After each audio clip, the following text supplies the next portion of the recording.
Hi, I'm Kate from Sewing to Overlocking and welcome to the classroom today. We're going to be having a look at using a knit binder to construct a t-shirt, singlet top, dress, whatever it is you might be making. And I'm going to give you some hints and tips as we go through, and I'll make a t-shirt that you can see me put together. So this is a knit binder.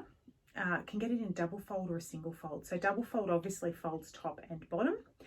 Single fold keeps the bottom layer flat, which creates less bulk. So do a bit of research if you are looking at buying a binder to see which one you would prefer to work with. These double fold ones you can use, or actually both of them you can use with wovens as well, but you'd need to cut the woven on the bias. Whereas when you're using the knit, you need less fabric because we're cutting across from selvage to selvage. So that gives you enough stretch to be able to finish around the neck.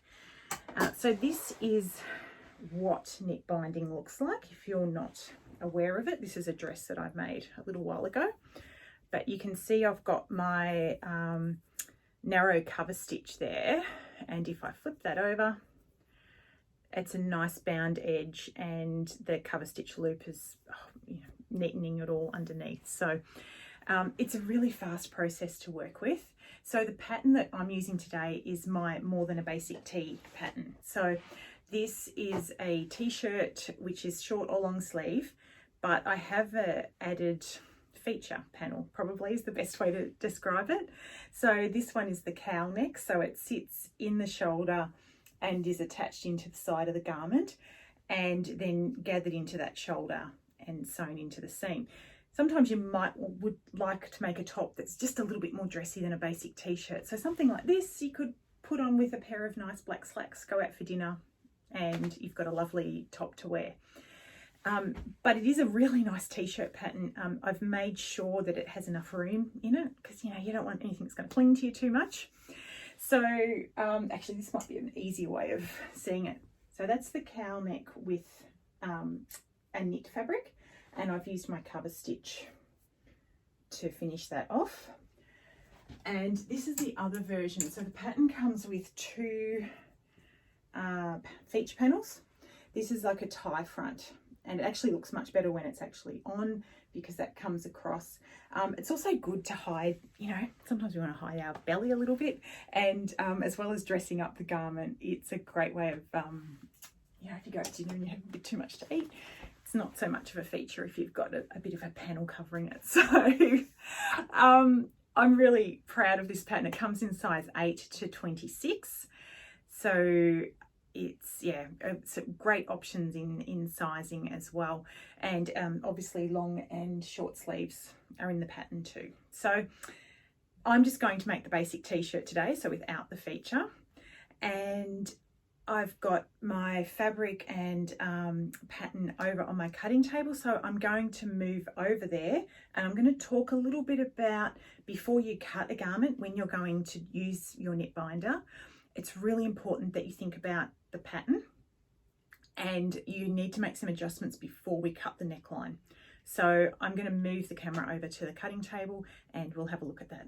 I've moved the camera over to the cutting table. I have my fabric laid out and my back pattern piece sitting on top. So there's just a couple of things we have to think about because the knit binding is going to go on to your cut edge. So if you have a pattern that has a seam allowance that gets turned down to form the neck, then you need to actually cut that seam allowance away to what your finished neck edge is going to be. Otherwise your neck's going to be too small. It's not going to fit properly because you're going to add binding to your seam allowance and it's going to end up way too small. With this particular pattern, I actually have a neckband that goes on. So you'll see with this one here. And it ends up being an inch from the finished t-shirt to the neck. So that's my my inch finished. So I have a 6mm seam allowance that's built into the pattern. So I need to cut this 1 inch from my seam allowance, not from the neck edge, because that's going to obviously make it too big. So we're going to have to just use this little guide. I find these are quite handy for these sorts of measuring things. You get a bit more accurate marking than the tape, and I'm going to just cut my neckline using my eye, which probably isn't very accurate. Could have probably drawn it if I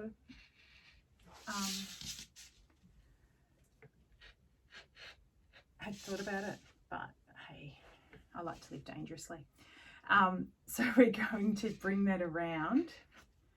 All right, so there is my finished, and I'm going to just bring that bit in just a little bit more. So that's my neck edge there, and I'm going to continue to cut the rest of the pattern exactly the same, and I'm going to do the same for the front of the t-shirt. So just adding that inch to the seam allowance line, and I'm going to cut it all out, and then we'll get ready to construct. Okay, so I've cut out my front, back and sleeves ready to go to make the t-shirt. Now I'm coming to cut the binding. Now I'm using a 10mm, and you'll see here on the binder it's got 10mm / 36mm. So the 36mm is the width that we need to cut the actual binding. So that equates to 1.5 inches in imperial measurements. If I look awkward, I'm left-handed, so I tend to cut backwards to what everyone else does. But I've got my ruler, my rotary cutter. I find this is the best way to get a good cut when you're doing this type of work.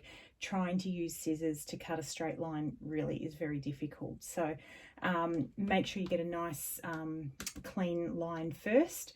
Take your ruler to your 1.5 inch measurement, make sure it's all square, and off we go. Now I'm just doing the one neck edge, so I'm only going to cut the one band at the moment because I'm putting a sleeve in. If I was doing a singlet top, I would cut 3 strips ready to do each piece.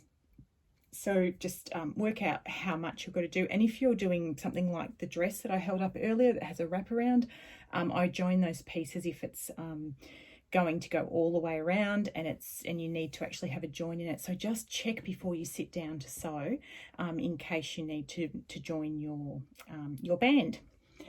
Okay, so we're going to now jump over to the machines and start construction. Right, now I'm ready to start constructing my top.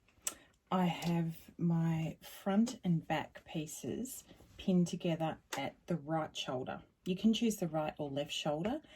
When we're doing this, we tend to work a little bit backwards when we're using the binders because we'll do one shoulder seam, bind the neck, and then stitch the other shoulder seam closed. So when you're using the binder, it needs to be a continuous straight open piece to be able to do the binding successfully. So I have my overlocker set for a 4-thread overlock. I'm going to bring my cutting width in to 6mm because my pattern has a 6mm seam allowance. I'm also using a cotton tape in the shoulder seam to stabilise it, and that's a 6mm size cotton tape. So if your overlocker has a tape guide, you can thread it through. This is probably a little bit more challenging in this one just to get it in.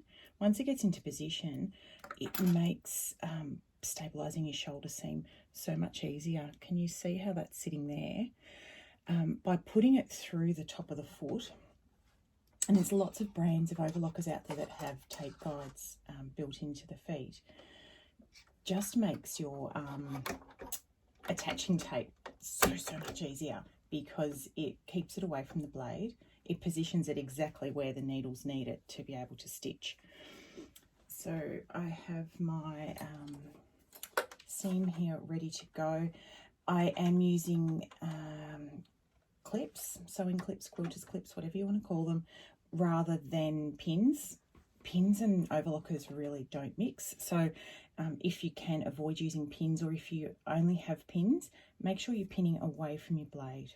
There's nothing worse than hitting the blade with a pin, and it's a bit of a costly exercise as well. So, and it can scare you. Believe me, I have done it in the past. So, all right, now I'm going just to stitch this seam. So I'm just trimming a slight amount fabric as I go. Always try and trim when you're overlocking, because that's giving you your true seam.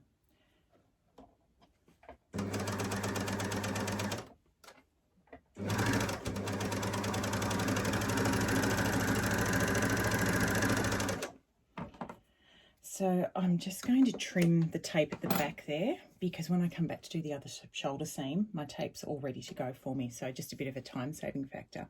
So there's my shoulder seam stitched beautifully with my 4-thread overlock. Tape's in place. I'm just going to reposition the camera now over to the cover stitch machine, and then we can set up the binding and have a look at how to do that. So I've moved across now to the cover stitch machine. I have it threaded for a narrow left cover stitch. So if you're not across cover stitch machines, there's usually 3 needle positions. The widest normally will give you a 6mm wide seam if you use the 2 outside needles, or using the center needle and one of the outside needles will give you a 3mm wide seam. I find with the size binder that I'm using, I really like the narrow cover stitch, and I always find the narrow left works really well for this one. So depending on the fabric that you're working with, some fabrics don't like to play nice through the binders. So if you're having issues, like the dress that I showed at the start, there's a lot more polyester in that fabric. This one's quite a heavy cotton percentage, so this one should play nice for me. But if you find the fabric's really curling, a bit of Mary Ellen's Best Press, spray it on the fabric and give it a nice iron, and that will help with some of the fabrics that are wanting to curl and be a bit difficult to work with. So it's a bit of a hint for you. So I'm going to pop that knit through. You can see that going through there, and then it does this fantastic fold. So we put this end through the little zigzag section there, and that will help to keep the fabric nice and flat as well. We're just going to position this. Always raise the presser foot, and I always pull a bit of the tail underneath the foot of the machine before we get started, and find my little screws that help attach it. So make sure you have enough binding to play with. That's the best hint I can give you, because you will need to move the binder to get it set in position. Once it's in position, it's super easy, but you do need to do a little bit of test sewing to make sure there's that it's happily in position. And I think I'm going to have to move that over a little bit further.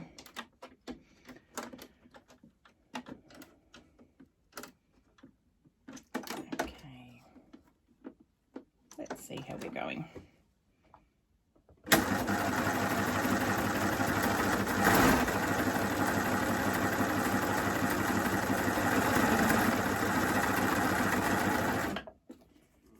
That's actually looking pretty good.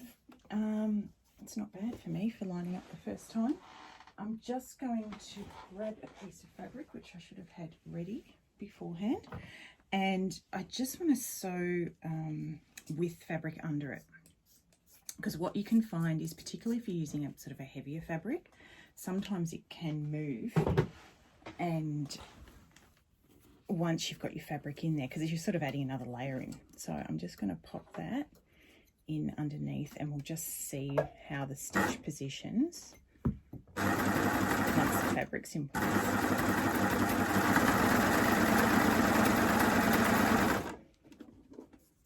Ah, that's beautiful. Okay, so I'm not going to waste any more of my binding. Then we're going to start with our neck edge. And if you need to, you may want to cut the cotton tape that's hanging over the edge, or you will have to, because you don't want to catch that in your binding. So I'm just going to snip that. And that now gives us a nice straight run to bind the neck of our garment. So I have the back neck edge sitting there in the binding, and it's at the left shoulder seam we're starting at.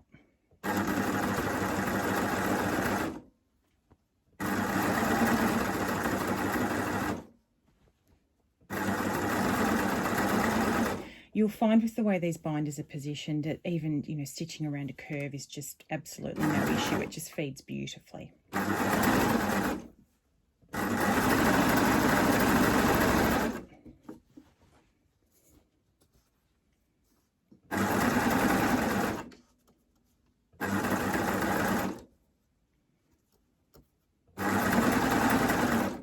we're just going over that shoulder seam there.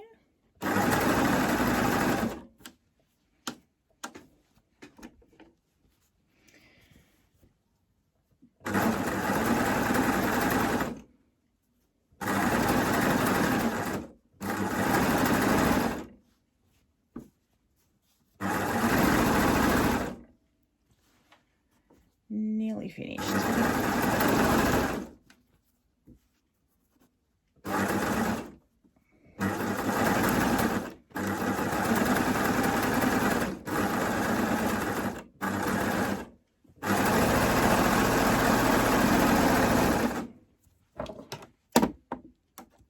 So I can cut the binding off here, and that cover stitch is really well positioned, just encasing that edge of the binding, and then we've got our beautiful narrow cover stitch on the top.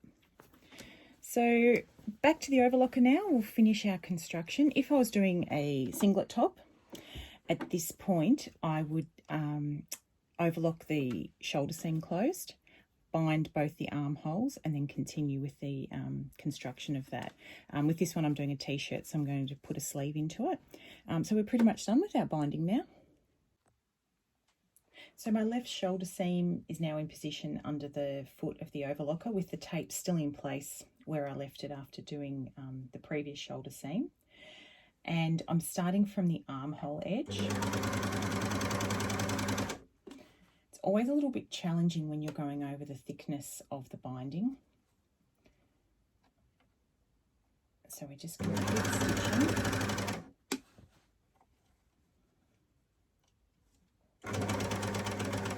And because we don't necessarily need the cotton tape, I should have snipped that beforehand, just to make it a little bit easier for the blade.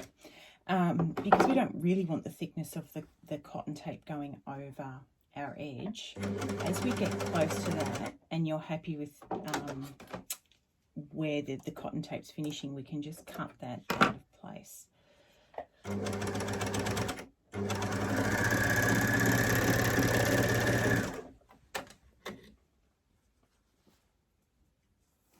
So my shoulder seam's now stitched, and that edge I'm going to pull back in and just hand stitch underneath, and that will help that binding edge to sit flat. I'm using the double fold binder, but with a single fold binder there's even less bulk because you've got an extra 2 less layers of fabric when you've got that crossover seam. So often with a knit garment, the single fold binder would be a good choice as well. So next step is we're going to overlock our sleeves on. So I've got my sleeve in place with the armhole edge, and matching the notches, I've just got the clips to hold everything in place, and we're just going to stitch this in.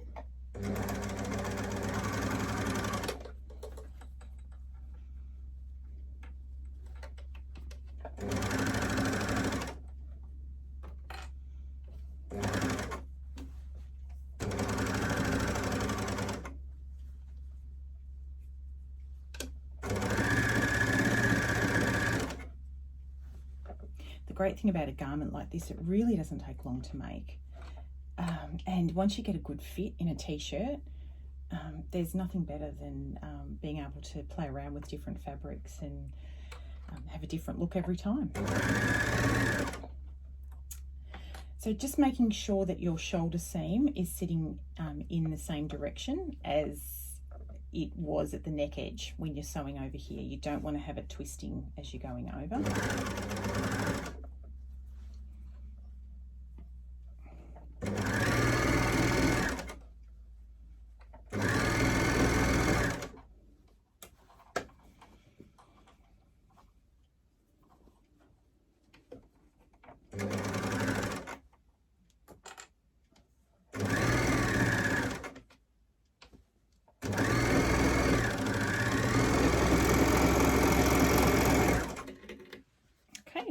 my seam all finished. So I'm going to grab the other sleeve head, put that in, and do my side seams and get ready to cover stitch the hems. So I'm back in front of the cover stitch machine. I have my hem pressed, ready to go with a couple of pins to hold it in place. I now need to remove the screws from the knit binder and take the work out of the machine.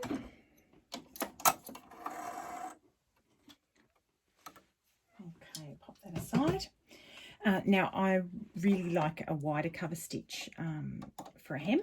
So with this machine, because the threads are all tensioned through the one tension disc, being that this is a combination overlocker cover stitch machine, I can actually cheat a little bit and not have to rethread.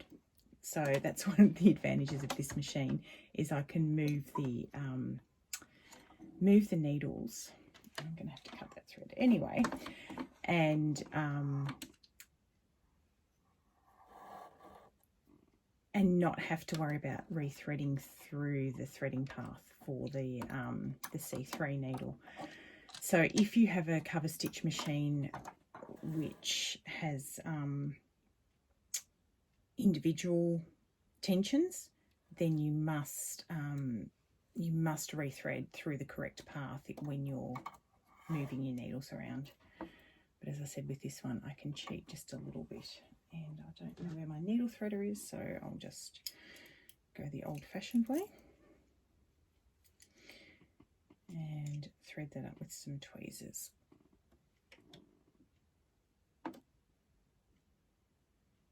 Except it's got a fluffy end and it doesn't want to thread, so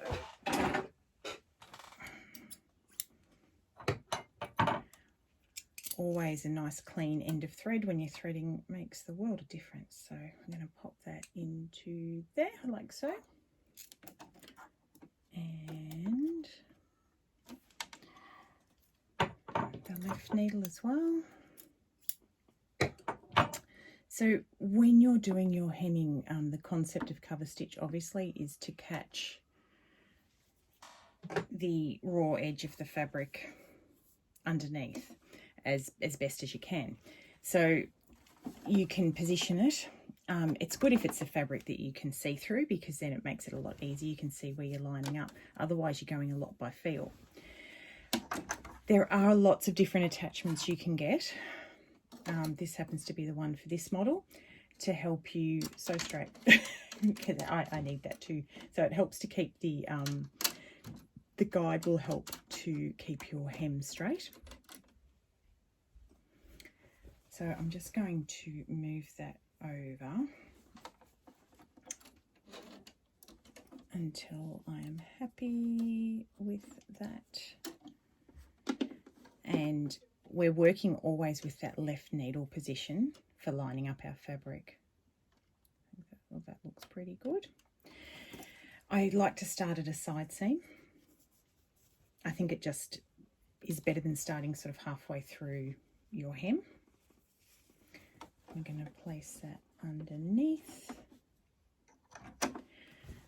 A couple of hand turns to get started. Now, this being such a dense dense cotton fabric, it's not going to stretch too much. But when you're doing this at home, do a test run on your fabric, and if you find that it's stretching as you're hemming, remember to increase your differential feed. So by increasing the differential feed, that will combat the stretch of the fabric and stop your hem fluting and losing shape.